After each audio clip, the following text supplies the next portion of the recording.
Ikaze nshuti bakunzi bacu, nshuti bakunzi ba Rwanda Star TV, ni YouTube channel izajya bagezaho inkuru zigiye zitandukanye. Cyane cyane tuzibanda ku nkuru z'ubuzima, tuzagenda tuganira ibiganiro bigiye bitandukanye. Nimba rero uyikunze ukaba witeguye kubana natwe, ukaba witeguye kuduha inkunga yawe, jya aho ukorera subscribe hanyuma uduha inkunga yawe. Ni inkunga ikomeye burya, gutera inkunga inshuti, umuvandimwe, umuntu wari we wese. Ushobora kuvuga ngo ntaho nzahurira nawe, ese ndamutera inkunga bizamarira iki? Ariko burya ushobora kumutera inkunga basi ukazanishimira ko nawe ubwe hari ahantu yigejeje. Ni YouTube channel rero, ni Rwanda Star TV.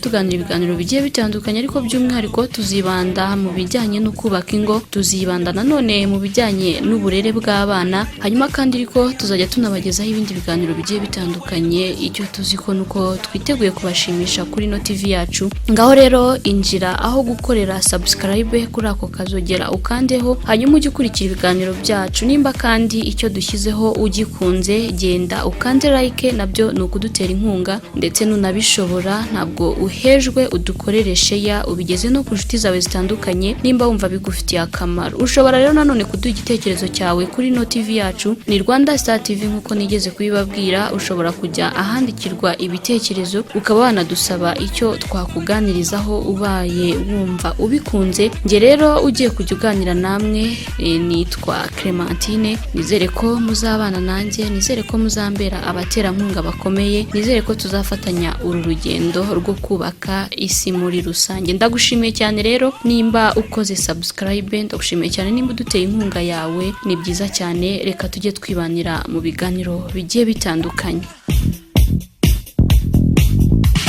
Another one bites the dust. Another one bites the dust. Another one bites the dust. Another one.